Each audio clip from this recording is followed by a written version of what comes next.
So if you're like me and you're like a lot of other gyro pilots out there, you learn to fly in one of these machines here. Tandem, 2-place, your CFI sits in the back, you sit in the front, and you learn to fly based off of the instruction from your CFI. But now let's say you've built one of these. You've built you a single seat machine, but how do you transition into it? How do you, as you can tell, there's no place for a CFI to sit unless you want them to sit in your lap. With me, it wouldn't work because this thing wouldn't even get off the ground. And that's what we're gonna be covering in today's video. We're gonna be going over how to transition from a tandem 2-place machine with your CFI to a single seat machine, how to do it safe, how to do it correctly, make sure you have fun in the skies and do it fly. So let's get this thing pre-flighted, drug out, and into the video.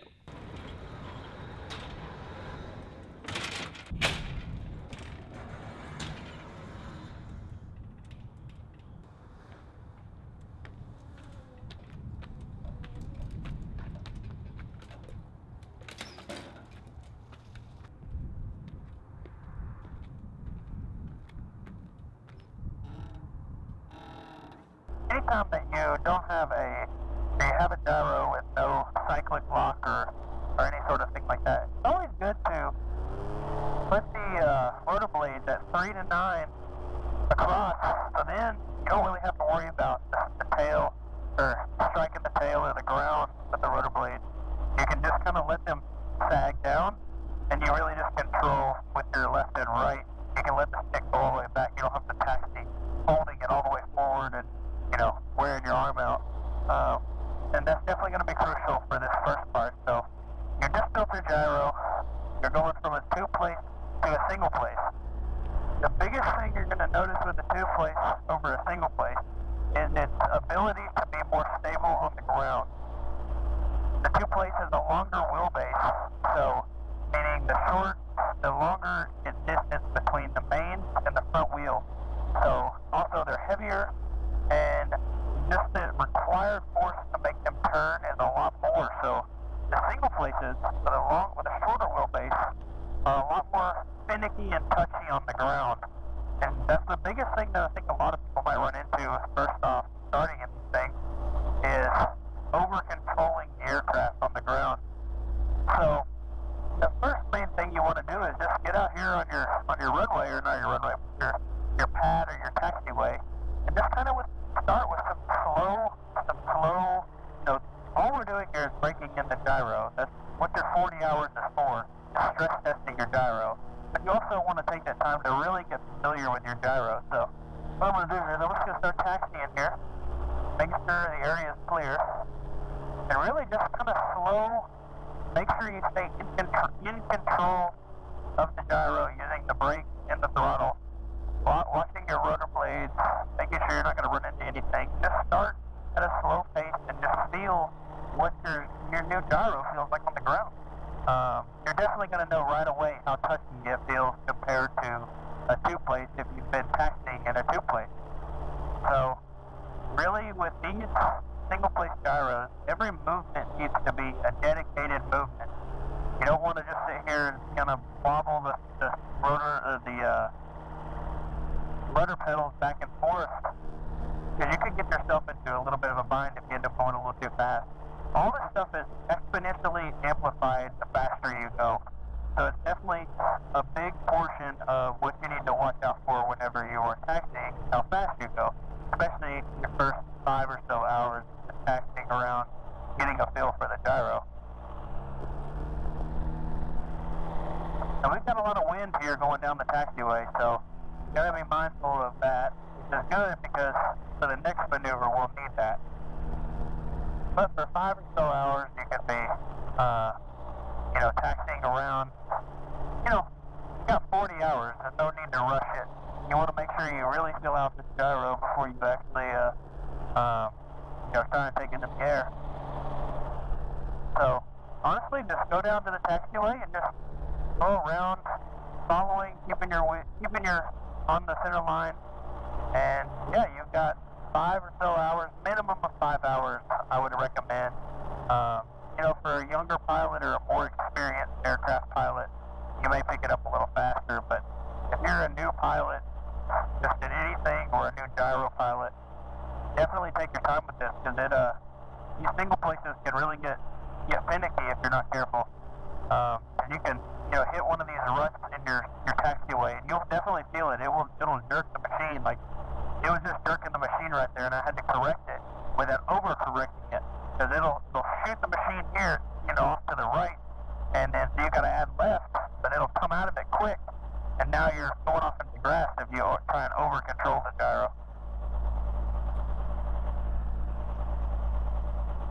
I've got two planes down here at the run-up area, so I'm just gonna, as I'm doing this, I'm just feeling, kind of swinging around on the center line here, just feeling out how the gyro feels at different speeds. And I don't know if you just saw that right there, but I just had to go over that bump, and it kind of shot me over instead of sucking me back in. So, you have a little bitty front wheel up there that is easily influenced by ground obstacles. But it's always good just to go out here and just get time in the seat of your gyro. You're never going to get too much seat time doing these critical phases of flight. So you may just be taxiing, but if you can correlate the control you have in your gyro to whenever you're coming into land or your takeoff roll, all that's going to take into account how well you can control this aircraft on the ground and in the air. Flying a gyro up in the air is not where it takes most of your skill. Taking off and landing, and once you're on the ground, you control this thing with the rudders. So, being able to land center line, and the rudder pedals, they're just as sensitive on the ground as they are in the air. So, getting good at how sensitive they are on the ground will also kind of teach you how easy to be with them in the air as well, because they're also a lot more sensitive, and take a lot less to encourage the aircraft to do things in the air, unlike a two-place that, you can be a little bit more sloppy on the rudders and kind of not get yourself in any sort of bind, and, fly the gyro like it's supposed to. You want to do this, just go out and taxi your gyro. You're not going to use a lot of fuel, so you could probably go a little bit longer than, your endurance of your aircraft. And your endurance is going to be at cruise, so if you imagine that you're only idling, like you should be only idling, I hope you're not, the cruise power on the ground, you better hold on tight. That's going to be a fun ride. I don't know if fun would be the right word. Alright, so once you kind of feel more comfortable with the gyro, you're taxiing on the ground. Next step is pretty much taxiing with the rotor blade spinning. So what I recommend is you're gonna go in the taxiway, make sure you have a clear taxiway, you see out front of you, be very wary of your surroundings and other traffic.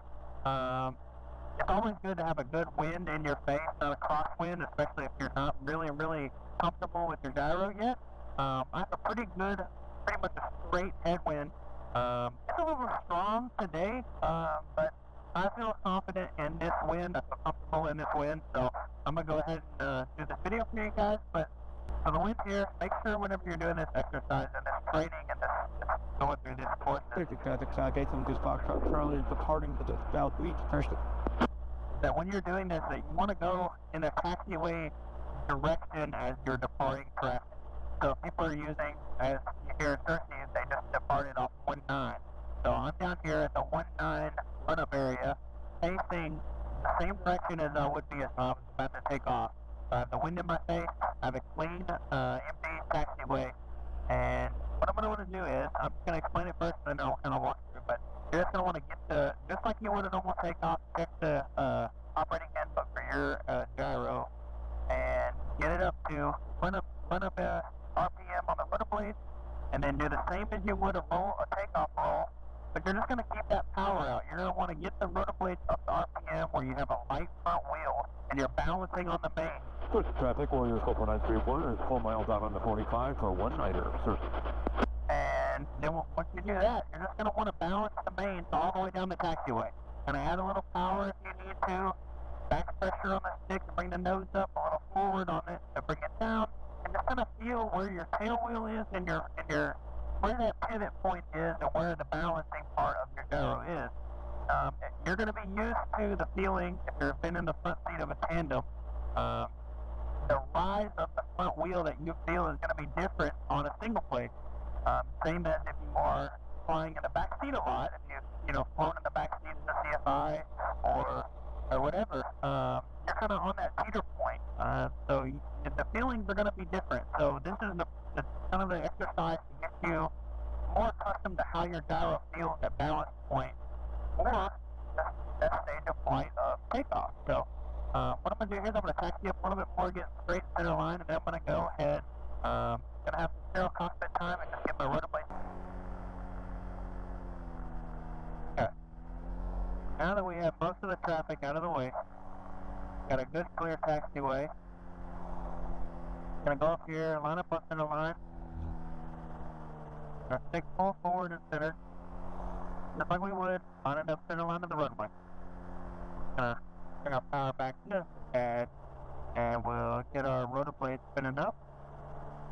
Take our rotor blade off, and creep in that pre-rotator, maintain our RPM, creep it in, good cut. There she is.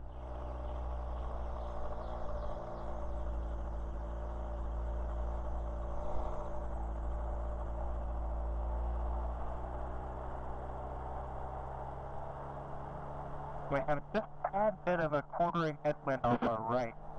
Keep that in mind while we are, have these rotor blades pretty much ready to fly. Always want to be on your toes. Like I said, I'm going to do this on a really gusty day. If a good gust could pick, if you're on the verge of flying, adding a little too much power or your RPMs are a little too high, could be at risk of a good gust picking you up and flipping you over, but not be good. We're gonna RPMs up here. Release perfect 1, 2, 3, and then start a roll here. Nursing those rotor blades up.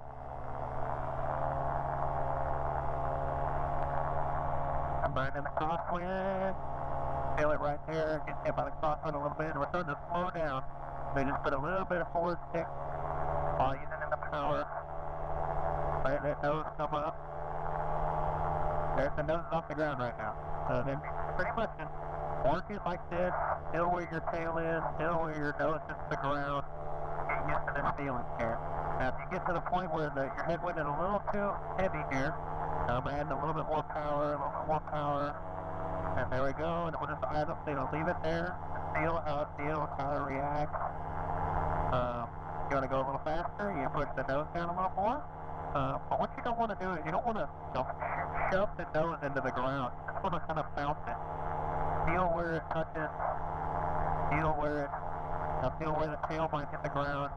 Just really get honed in on the feeling of the gyro at balancing point.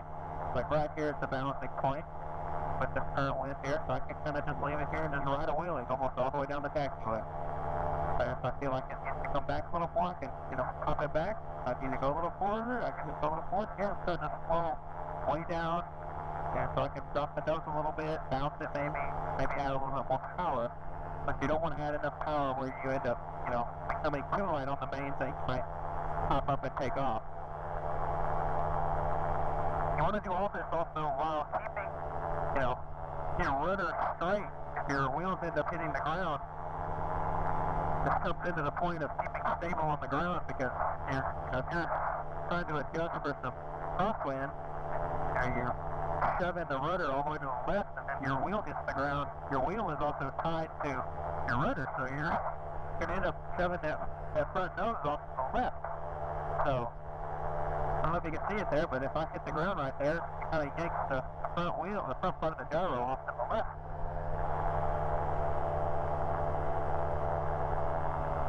So get a little light on the mains there. I felt that gust of wind kind of pick up the left side. Did a little correction in the stick with a correction in the rudder. And kind of slowly ease out the power to slow myself down to lose some of that lift. You're just going to do this up and down, going down the taxiway with this and then regular taxi back. Do this over and over again. I think I did it for about 5 to 7 hours before I felt confident in doing the next step, which is going to be bunny hops. But this is going to be kind of getting you used to that balance point. You know, you don't want to ride down the runway trying to take off on your tail wheel, and you also don't want to ride down on the front wheel, get so much forward speed where you think you're going fast enough you should fly, and then yank the stick back, and that's how you get into flapping the blades, behind the power curve, all the bad things you don't want to happen with flying a gyro. So, just, you know, doing this right here, it also gets you comfortable to the feeling and the seat of the gyro. You know, this is, like I said, a shakedown. You want to get comfortable in the machine. You know, the more comfortable you are, the better you are going to be at flying it. You know where everything is, and you kind of have a feel for what the gyro is going to do. You know, you don't leave anything else to be questioned whenever something doesn't feel right. You know it's not right because you spent 10, 12, 15 hours just on the ground shaking this thing down, making sure nothing's going to break. And, you know, if you just built this gyro, if you bought one, it's still good to do, but, you know, over that 40-hour fly-off, all this time counts towards that 40-hour goal.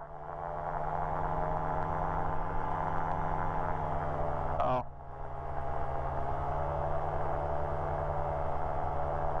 And also, if something's going to break on this thing that, you know, you might have not put together fully, or hopefully that's not the case, but, you know, it's all new parts, so if something doesn't work as it should, I'd rather it break on the ground.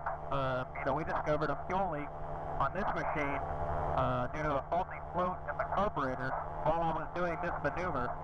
So, it's definitely something that will not go, you know, questioned if you do 10 or 15 hours just taxiing this thing around, you know, shaking it down, getting yourself comfortable, and then also breaking in the machine.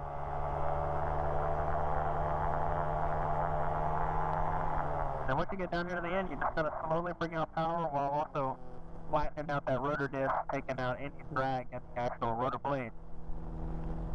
And now when you're coming towards the end here, you don't want to make any sharp or sudden movement. So you've got a lot of mass spinning up above you. So I'd take very, very slow turns. If you have it where you can just go to the end and stop, that's kind of what I would recommend. Kind of just keeping that stick full forward and center, and just kind of let that rotor blade lose its inertia, its spinning inertia. Kind of sit here and let them spin down. And like I said, if we just stop the rotor blade here at the 3 and 9 position, lock the rotor brake, and just cruise. Just keeping the rotor, cycling kind of centered here. Not having to sit, hold it forward or anything like that. So, really, all of this, there's no set time. Everyone always wants to know how long does it take to be a pilot? How long does it take to, you know, complete a check ride in a gyro? And there's really no, everyone always says it, but I'm just going to say it here as well.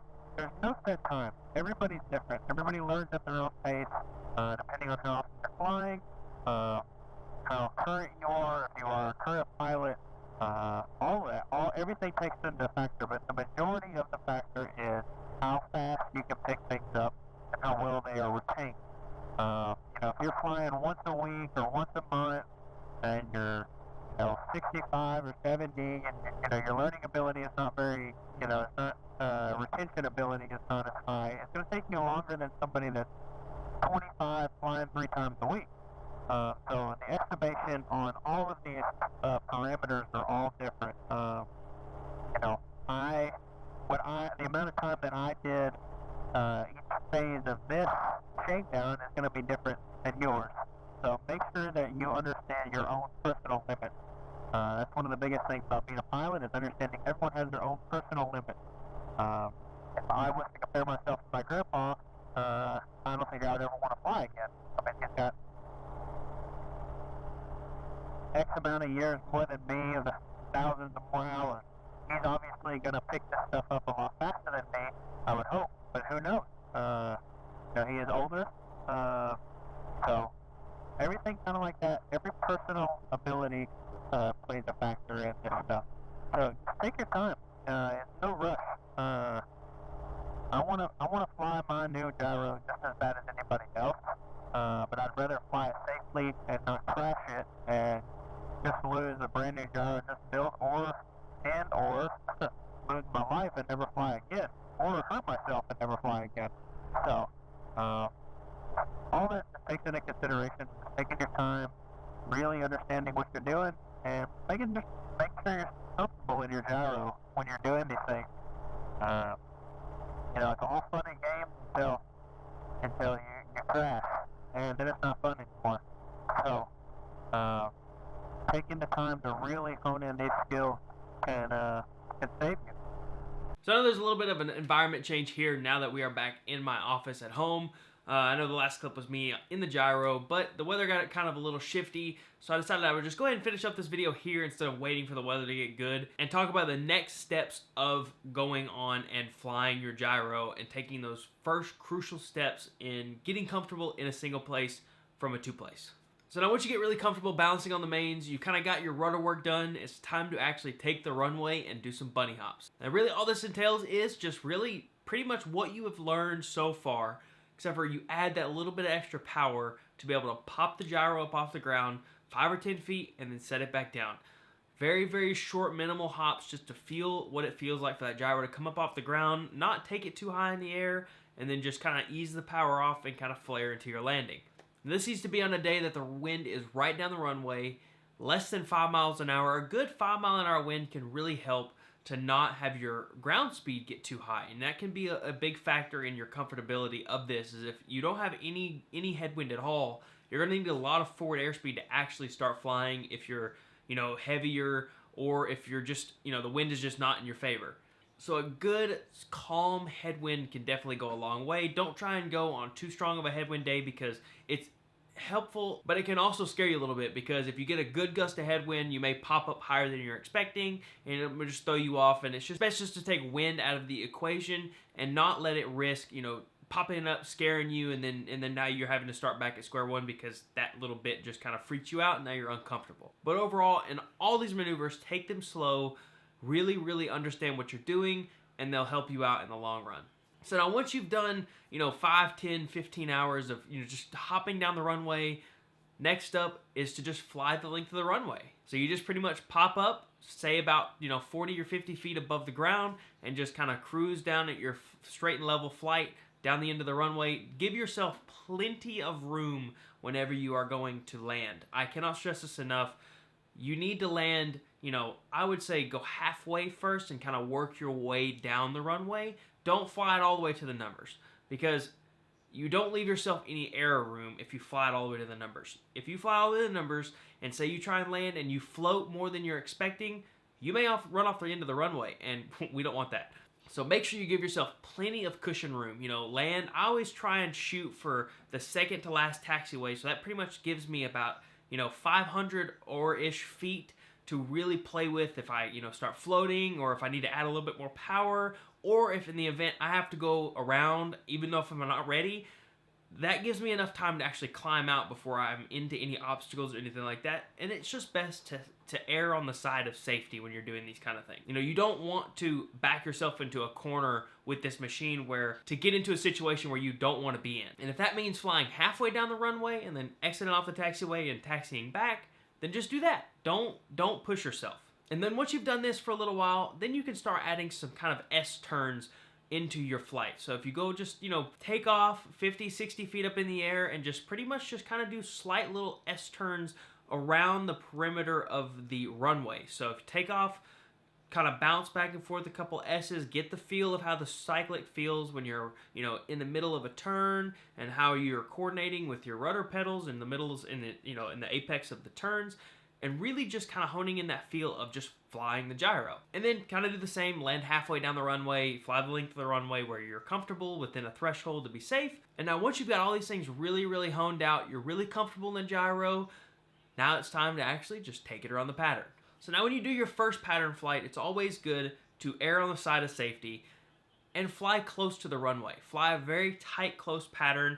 Make sure that you're aware of all your surroundings, and really watch out for other aircraft and really pay attention to what you're doing. Make sure that, you know, if there's any situation that you might run into, you can make it back to the runway, and make sure you give yourself ample altitude, without going too far up in the air. And all of this is really just to get you more comfortable in that single seat aircraft. And now once you fly around the pattern a couple times, you're gonna really start putting all this stuff together and kind of being able to recognize the difference in flying in a two-seater versus a single seat, and how sporty a single seat feels versus kind of like how much of a hauler a tandem two-place is. You know, the single seat's a lot lighter on the stick, it's a lot more nimble. The rudder pedals have a lot more authority, especially if it's got a tall tail like my Gyro Technic.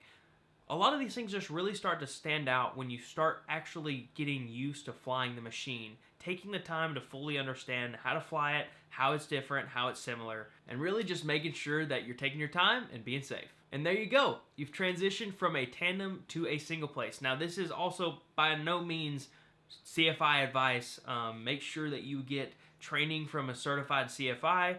I am not, so this is only just a kind of a stepping stone to what to expect when you are transitioning in from a tandem to a single place, and kind of some tips and pointers to actually help you along the way. So if you guys enjoyed, we'll see you in the skies. Hopefully the weather clears up good and I can get a couple videos out for you guys of just some good spring flying here in Arkansas. I love you guys. Thank you guys for all the continued support. We'll catch you in the next one. See you.